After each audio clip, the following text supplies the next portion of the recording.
Queridos estudiantes, estamos en una nueva clase de didáctica de la lectura y la escritura y el tema central que vamos a desarrollar es paradigmas en la enseñanza de la lectura y la escritura. Quien les habla, la profesora Fabiana Delicio, los acompañará en este recorrido. En esta clase vamos a realizar un recorrido interactivo por los saberes que tenemos que construir. La idea es que a través de disparadores que vamos a ir ofreciendo junto con sus intervenciones, construyamos conocimiento. Por ello vamos a tener instancias de escucha, de lectura y de producción personal. Al realizar el recorrido deberán ir respondiendo de forma plena, completa, a una serie de actividades que no deben enviarnos porque solo servirán para que verifiquen su propio proceso de aprendizaje y lo vayan volcando en su portfolio personal. Es fundamental que resuelvan lo pedido para que quede un registro y que puedan volver a él en las instancias en las que haya que profundizar el estudio o revisar contenido. Los temas que vamos a trabajar son paradigmas, teorías, métodos y modelos de lectura y escritura.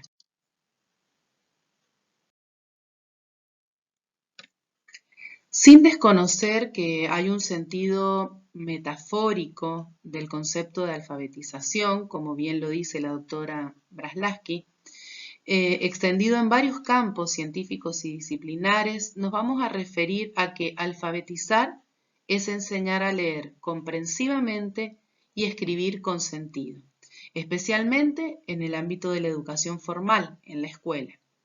Como hemos visto, este proceso de enseñar y escribir tiene varias etapas. Se ha hablado en clases anteriores de la alfabetización emergente o temprana, según el posicionamiento epistemológico, alfabetización inicial, alfabetización convencional o avanzada y alfabetización académica. Especialmente vamos a hacer hincapié, vamos a pedirles que recuperen el concepto de alfabetización convencional. Por lo tanto, en su bitácora deben poder definir qué es la alfabetización convencional, cuándo comienza y cuándo termina esta etapa de la alfabetización. La escritura como invención antropológica dentro de la evolución de la especie humana representa uno de los hallazgos o conquistas fundamentales que hemos tenido como humanidad. Hemos desarrollado una capacidad particular como especie de poder representar la realidad a través de la escritura. La escritura decimos que tiene una función epistémica, es decir, que nos permite conocer. Por lo tanto, este instrumento afecta la manera de pensar y también la manera de conocer. Más que cualquier otra invención particular, la escritura ha transformado la conciencia humana. La magíster Ortega de Océvar en su libro afirma que el proceso de alfabetización supone un cambio en la condición humana.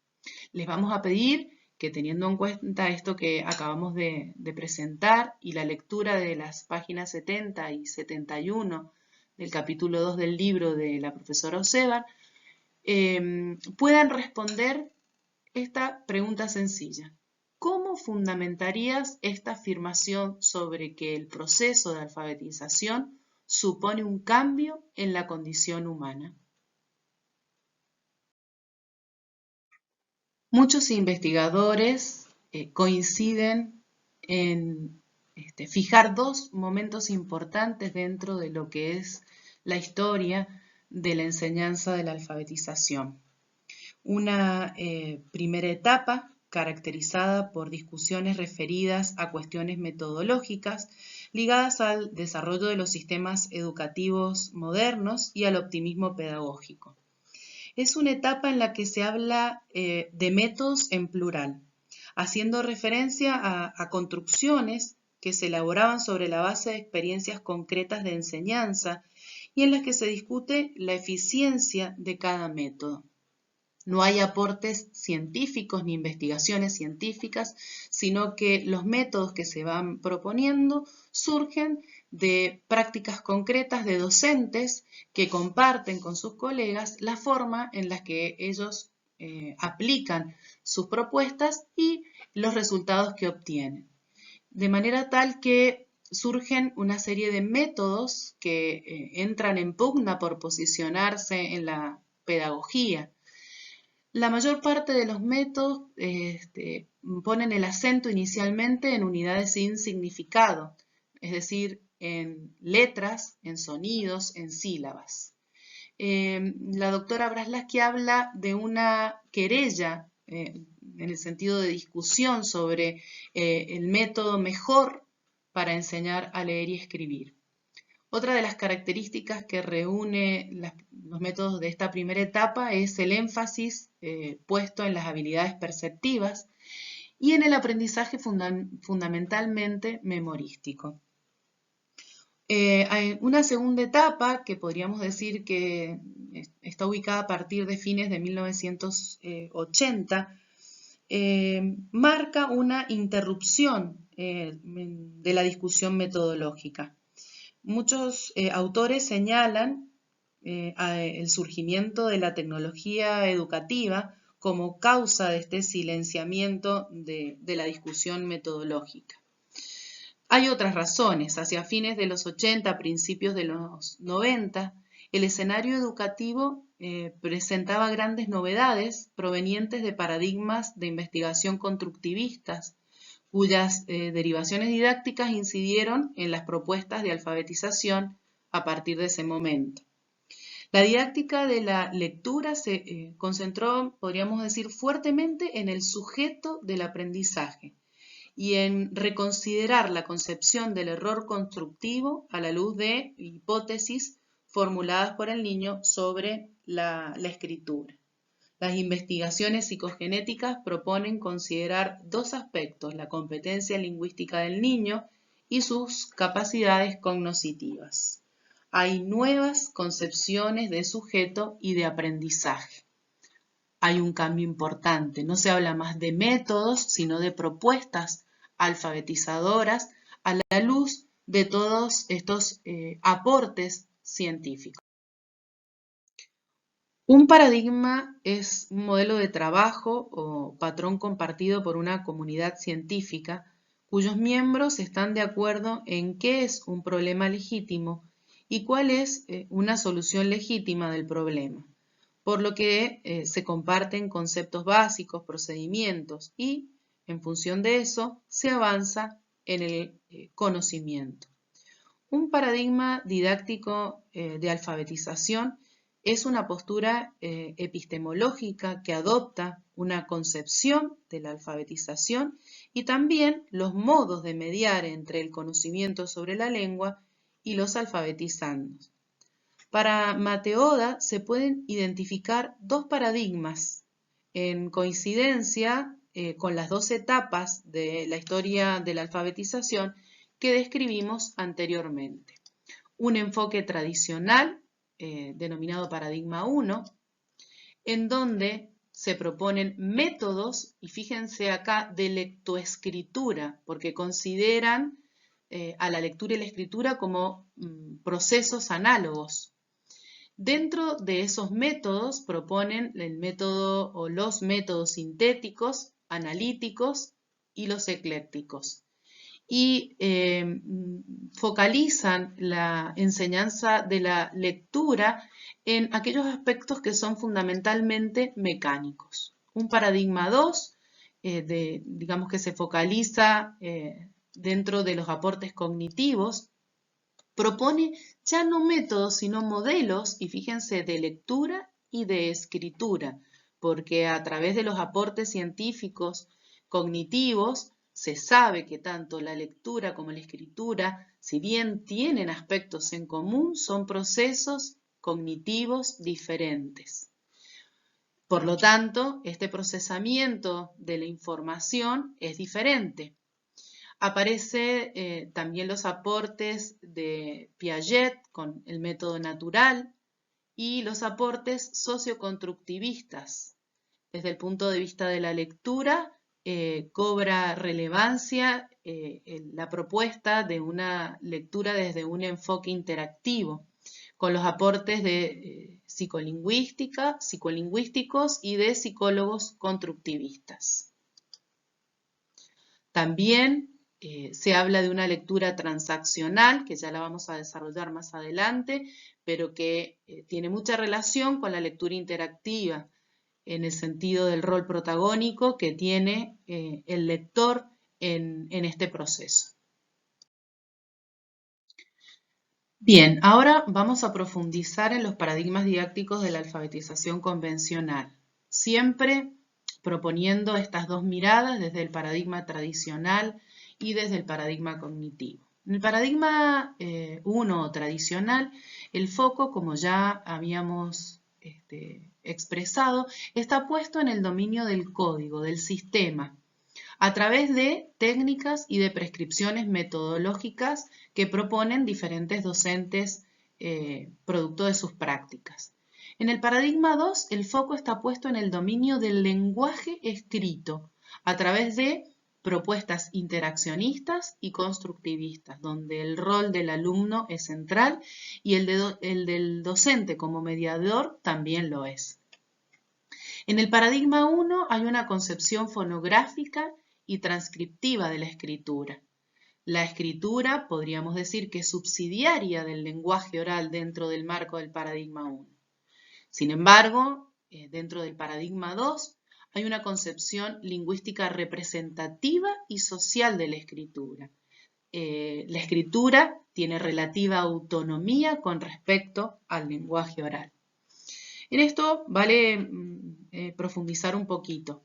Siempre se ha pensado que la escritura solamente ha sido una representación, una simple técnica de transcripción del habla, por lo menos en las lenguas alfabéticas, como es el caso de la nuestra, de una oralidad que ya existía previamente antes de la escritura. Sin embargo, la escritura es un sistema de representación que no solamente representa el mundo que nosotros queremos representar para intercambiar imágenes, ideas, pensamientos del mundo, sino que además nos permite tomar una conciencia doble y simultánea del mundo y del lenguaje. La lengua oral es la forma de organización sistémica del material lingüístico verbal, de la oralidad. La lengua escrita, por su parte, es un sistema gráfico completo y complementario de la lengua oral. No es una transcripción puntual de la lengua oral ni un conjunto de prácticas. La escritura es una lengua completa. De allí la dificultad que enfrentan los alumnos cuando se alfabetizan y la razón también por la cual necesitan un tiempo adecuado a la magnitud del esfuerzo conceptual que deben realizar para aprender esa nueva lengua con mucho apoyo, mediación de sus docentes. En el paradigma 1 se centra la atención fundamentalmente en el desarrollo de habilidades perceptivo-motoras, ¿no?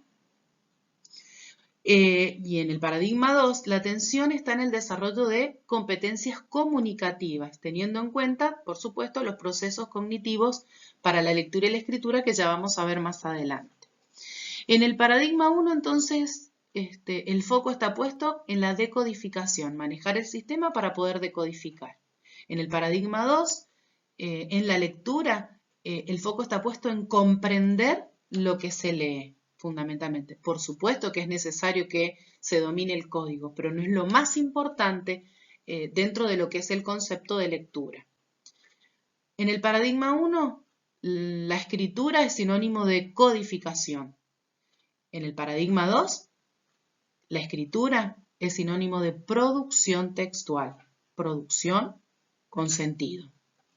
En el paradigma 1, se considera como prerequisito para poder aprender a leer y escribir, tener desarrollada la lateralidad, incorporado el esquema corporal, tener orientación espacial y temporal adecuadas, tener una buena motricidad fina.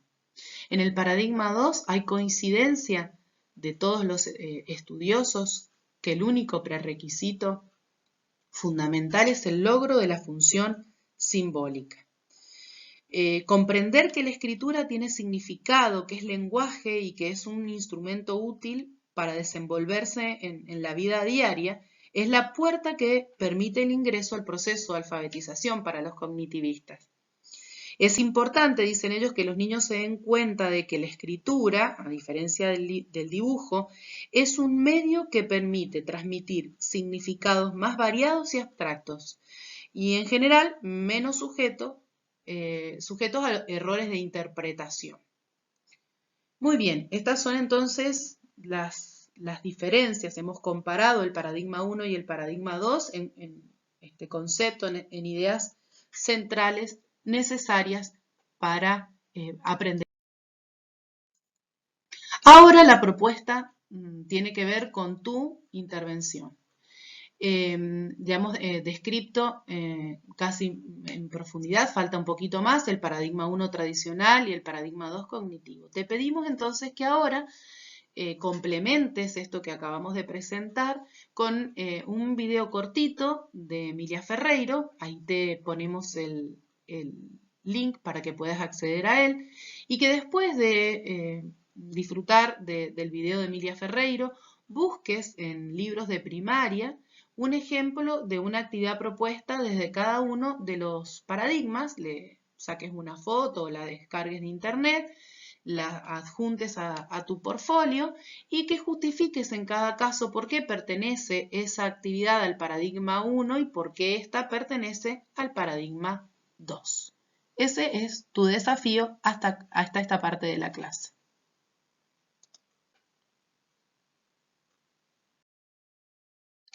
Como ya habíamos mencionado, dentro del paradigma 1, el foco de la alfabetización está puesto en la enseñanza del código, del sistema.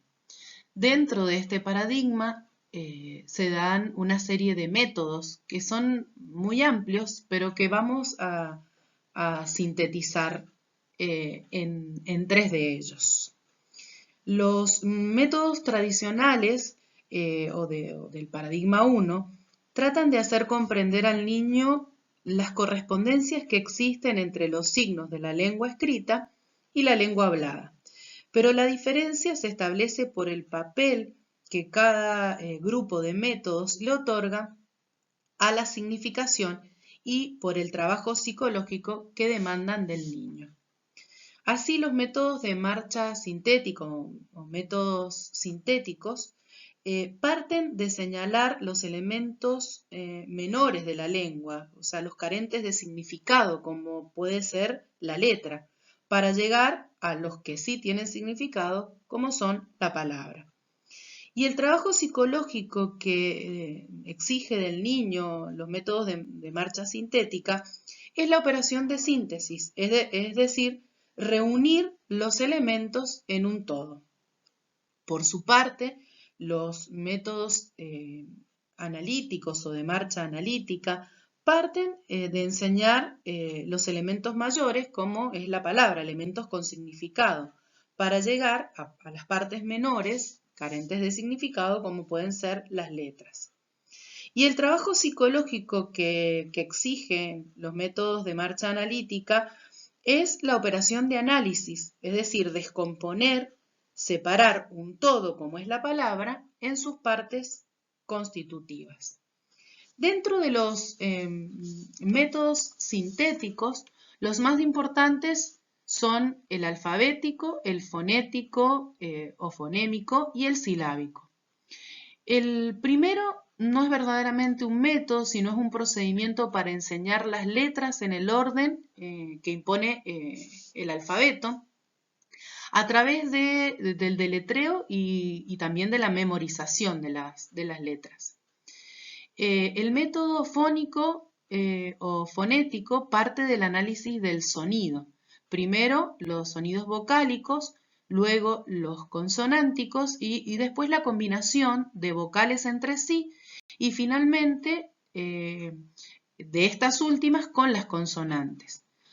A medida que se analiza el sonido se lo va asociando con la representación de la letra correspondiente. Y por último se llega al conocimiento del nombre de cada letra. La mayor dificultad del método fónico o fonético aparece en el momento de pronunciar las consonantes aisladas, ya que introducen sonidos parásitos que muchas veces complican la correcta representación. Por su parte, el método silábico, derivado del fonético, no representa este problema, ya que a través de cartillas se ejercita la mecánica del reconocimiento y la pronunciación de las sílabas. Luego se elaboran las palabras a partir de la reunión de sílabas.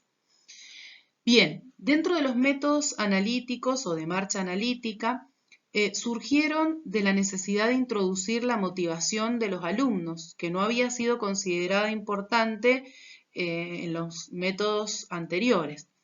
En reemplazo del esfuerzo puesto en el deletreo y la memorización de elementos desprovistos de sentido, como son letras, sonidos y sílabas, que utilizaban los métodos sintéticos, se introduce la motivación natural y el interés, el juego, el dibujo, la palabra y la ilustración.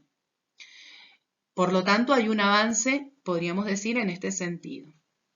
También se habla de métodos eclécticos, que básicamente incluyen el análisis y la síntesis que utilizan los métodos anteriores. Un ejemplo de este enfoque es el método de la palabra generadora, que propone la enseñanza de la palabra seguida de análisis y síntesis. Las primeras palabras que utiliza son de fácil grafía, utiliza el fonetismo también como medio de conocer las letras, los sonidos, ¿sí? Por lo tanto, no da el nombre de las letras, sino que imitan los sonidos partiendo de una pronunciación lenta y arrastrada de las palabras hasta separar sus elementos primero en sílabas y después en letras. Entonces presenta el dibujo de una mula y dice mula. Separa después en sílabas, mu, la. Después separa esas sílabas en letras, m, u, l, a, para finalmente hacer la síntesis y decir mula. Ese es el procedimiento o el método de palabra generadora que, como bien lo especifica la profesora Osevar en su libro, es un método que se sigue utilizando en las escuelas argentinas. Ahora, para poder, digamos, ordenar todo este cúmulo de conceptos, te pedimos que pienses si alguno de estos métodos que acabamos de explicar fueron utilizados para enseñarte a leer y escribir a vos. Y que por favor fundamentes esta respuesta, ¿no? Y que esta respuesta con su fundamentación la puedas volcar en tu bitácora, en tu portfolio, en tu cuaderno en el que vas registrando tu proceso de aprendizaje.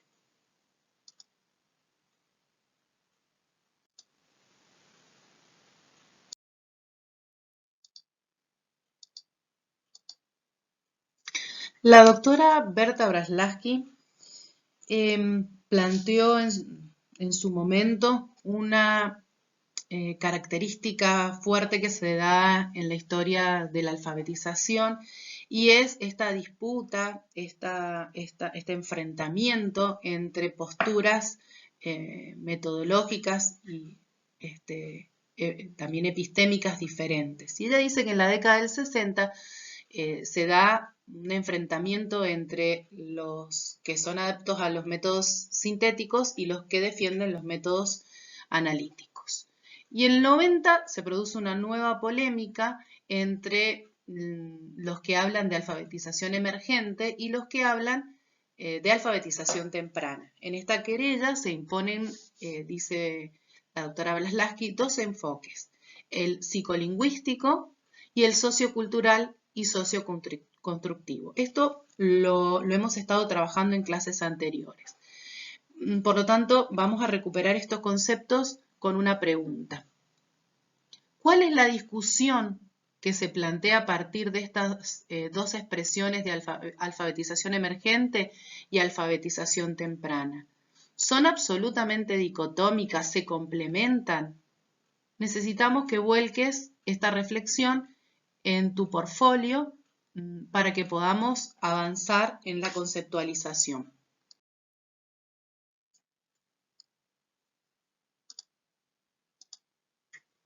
Berta Braslavsky sostiene que la vieja querella de los métodos ha resurgido con mucha fuerza en la última década, tanto en Estados Unidos como en Francia, entre los métodos fónicos y los seguidores del lenguaje total que proponen Goodman, Ken y su esposa.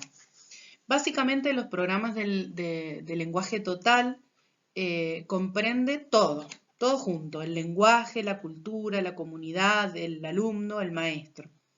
Su postulado central es que el lenguaje se debe enseñar de forma global, es decir, integrando sus sistemas semánticos, sintácticos, lingüísticos y grafofonéticos intactos, y en situaciones significativas en las que el uso del lenguaje tenga un propósito, una meta determinada, y que se vea apoyado por la pragmática, que se compone del contexto situacional en el que se usa el lenguaje, y, por supuesto, por el conocimiento previo del alumno que activa en ese contexto particular.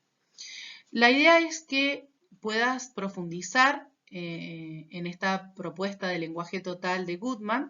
Ahí te ofrecemos un link al que puedes acceder para profundizar en este concepto y que después de profundizar en este concepto nos digas si adherirías a esta forma de alfabetizar o no y que justifiques cuál es tu decisión.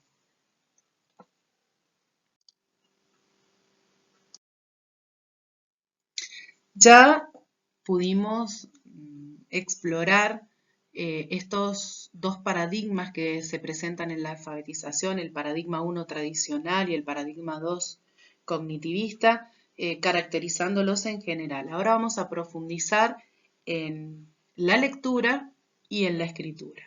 En primer lugar, dentro de lo que es la lectura como proceso, dos concepciones antagónicas se siguen enfrentando en las aulas, la lectura mecánica o de decodificación y la lectura comprensiva.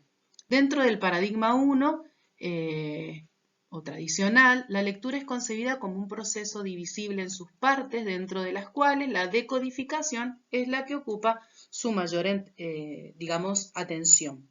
La lectura entonces mecanicista pone el foco en ese conjunto de habilidades o destrezas necesarias para esa decodificación.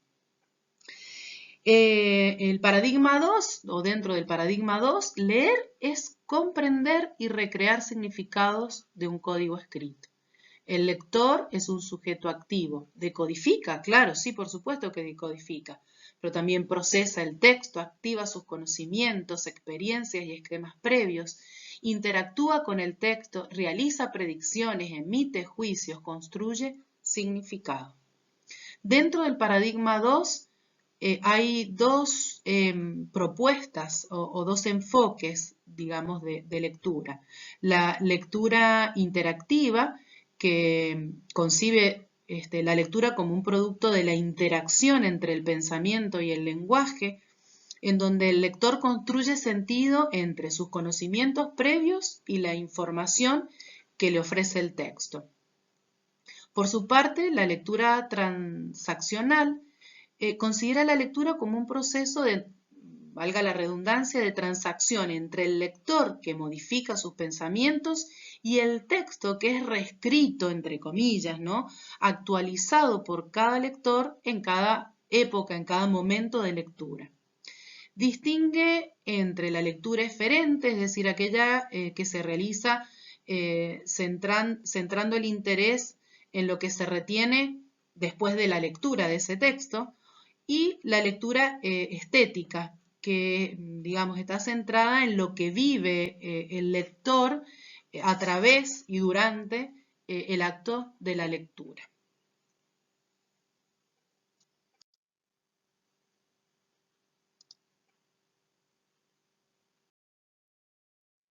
Para poder profundizar las concepciones teóricas de la lectura, les presentamos un cuadro de doble entrada en donde van a poder comparar cuál es el concepto de lectura dentro de cada uno de los modelos de lectura, cuál es el rol del lector, cuál es digamos, la función que tiene el texto en el acto de lectura.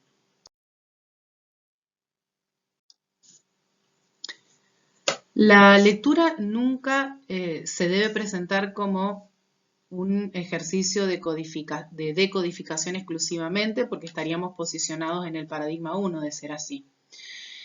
Entonces, dentro del marco del paradigma 2, el paradigma cognitivo, tenemos como docentes que tener en cuenta que las lecturas deben ser significativas para los niños, deben estar relacionadas, por lo tanto, con sus experiencias e intereses y poseer, sin lugar a dudas, también valor literario.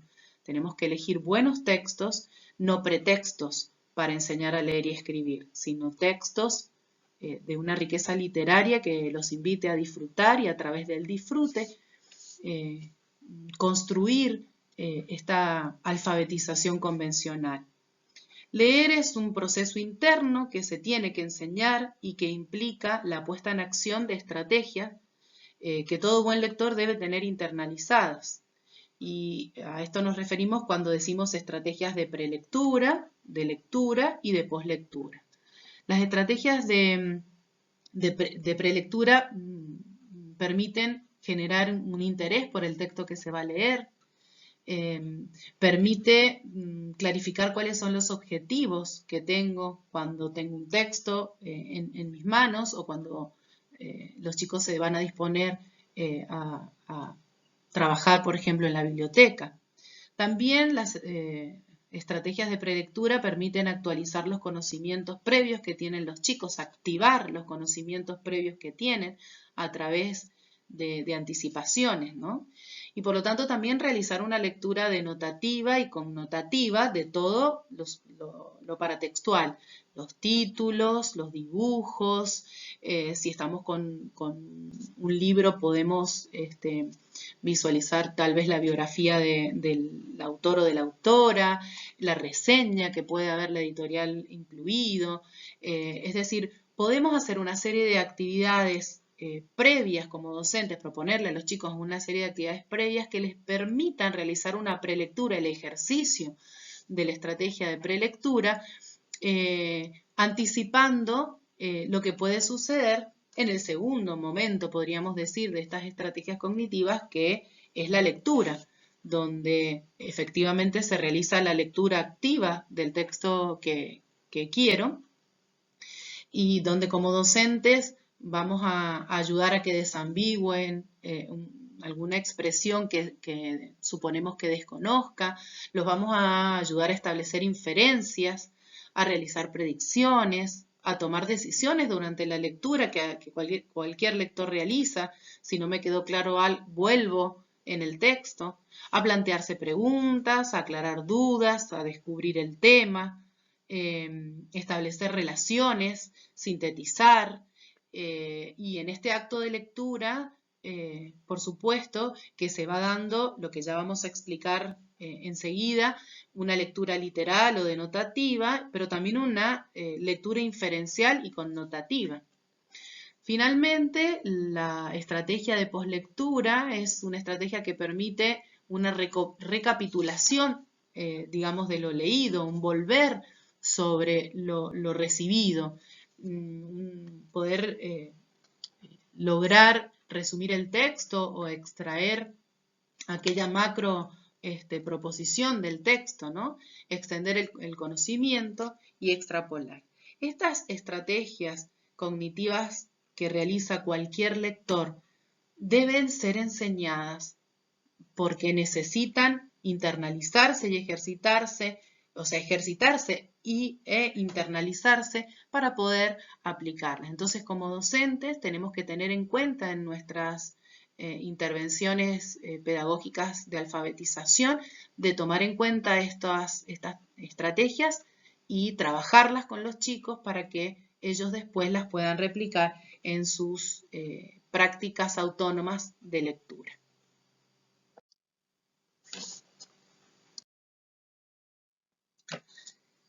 La comprensión se obtiene mediante diferentes procesos cognitivos y actividades que incluyen la decodificación de la palabra, el acceso al léxico, el pensamiento sintáctico, distintos niveles de representación mental, la realización de múltiples inferencias que conectan el conocimiento explícito del lector, ¿no? Esto es, su conocimiento previo y las actividades posteriores a la lectura, como por ejemplo resumir, argumentar, responder preguntas. Podemos decir que hay diferentes niveles de comprensión y por lo tanto diferentes tipos de lectura. Existe un nivel literal que comprende, digamos, la información de manera textual. O sea, el sujeto comprende la información de manera textual según el sentido exacto de las palabras, ¿no? Es decir, hablamos en este sentido de una lectura denotativa.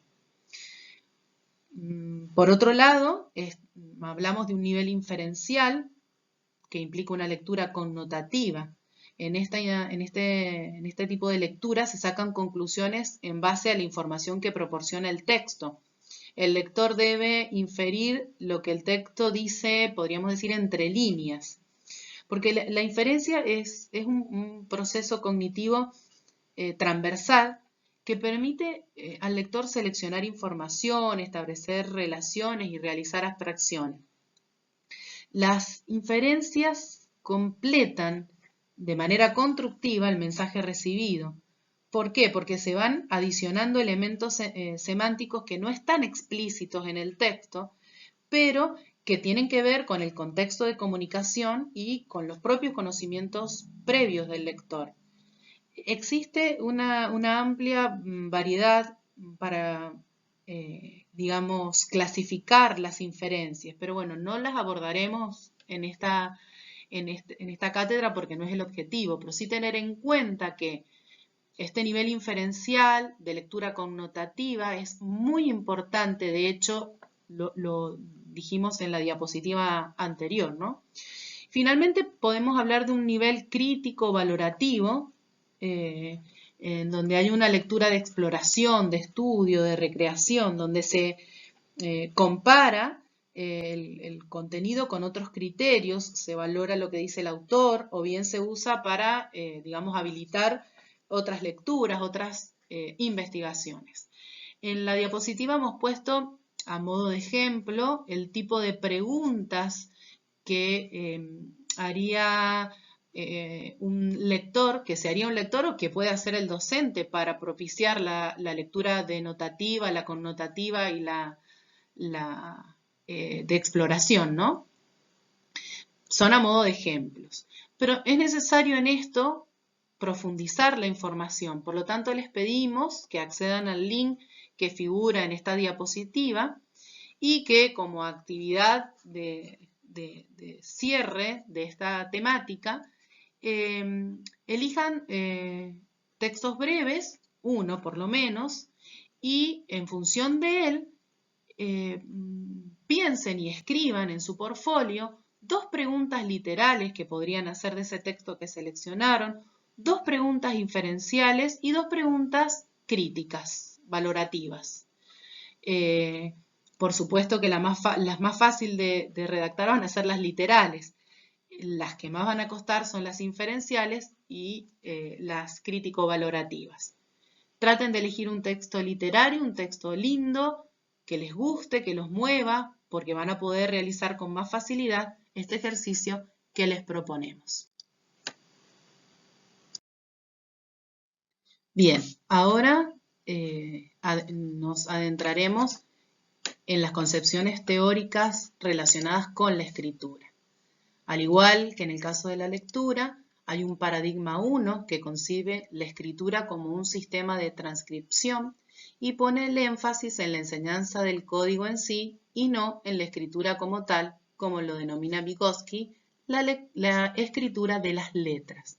propone métodos de lectoescritura y el acento está en la habilidad para codificar. El paradigma 2 concibe la escritura como un sistema de notación específico, como una práctica social mediante la cual el sujeto se expresa, informa, representa y se representa a través del lenguaje. En palabras de Vygotsky, está centrado en la enseñanza del lenguaje escrito. Muy bien.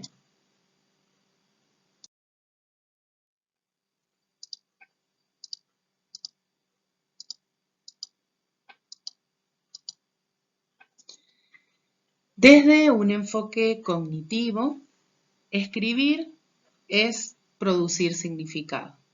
Y para producir significado a través de la escritura es necesario, en primer lugar, comprender el uso de la lengua y el funcionamiento de su sistema, y en segundo lugar, conocer y emplear procesos y estrategias necesarias para escribir.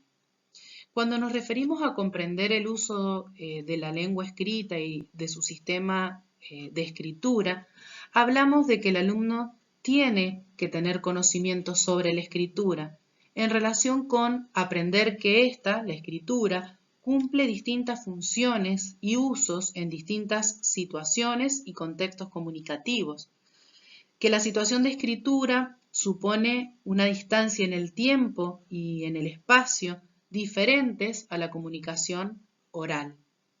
También debe adquirir conocimientos sobre el sistema de escritura que tienen que ver con el conocimiento lingüístico o del código para que pueda reconocer las correspondencias entre las letras y los sonidos, la orientación o direccionalidad de la escritura, que conozcan el sistema de las grafías para que puedan leer y escribir, para que si lo hacen lo hagan de izquierda a derecha, de arriba hacia abajo. También conocer las formas de las letras y aprender a trazarlas. También este sistema de escritura implica un conocimiento de lo textual. Un alumno debe, o cualquier persona, debe escribir con coherencia, con cohesión y adecuación. Tener también conocimientos a nivel discursivo, conocer que hay tipos, modos y variedades de discursos que se usan en diferentes situaciones comunicativas.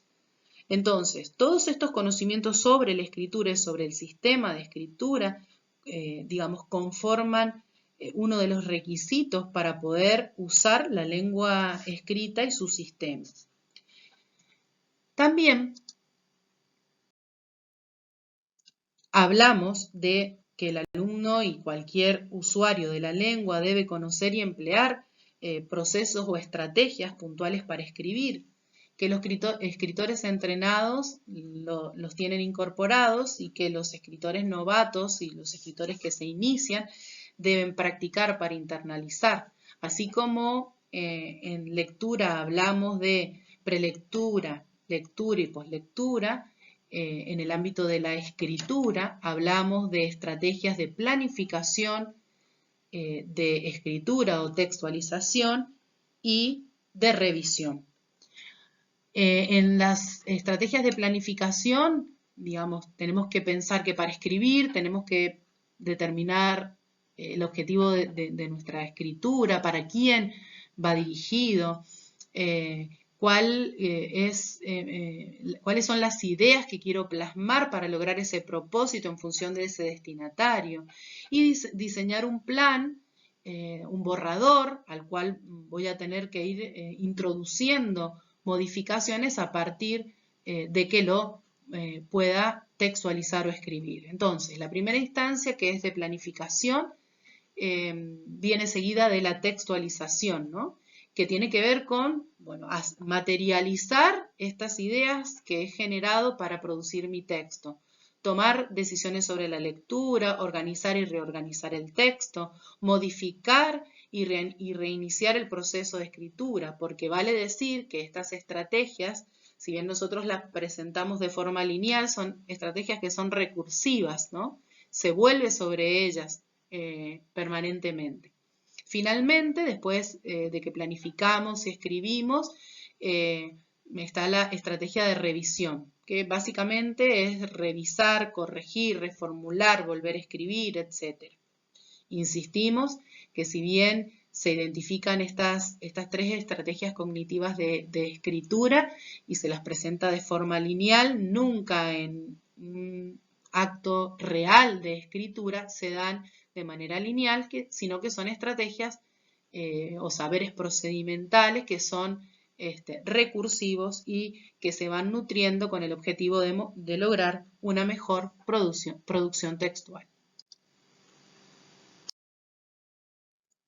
Muy bien, queridos estudiantes, para finalizar, una actividad que les proponemos es, después de leer el punto 6 del capítulo 1 del libro de la profesora Osebar, Didáctica de la Lectura y la Escritura, les pedimos que seleccionen dentro de las premisas presentadas 4 estrategias docentes de lectura y 4 estrategias docentes de escritura que ustedes consideren fundamentales para alfabetizar. Son todas importantes, pero ¿cuáles ustedes priorizarían? Y que por favor justifiquen en cada caso la elección. Esperamos que haya servido esta clase, que hayan podido ir realizando estas pequeñas construcciones a partir de sus ideas previas y de lo que les hemos ofrecido y de las lecturas complementarias. Muchas gracias.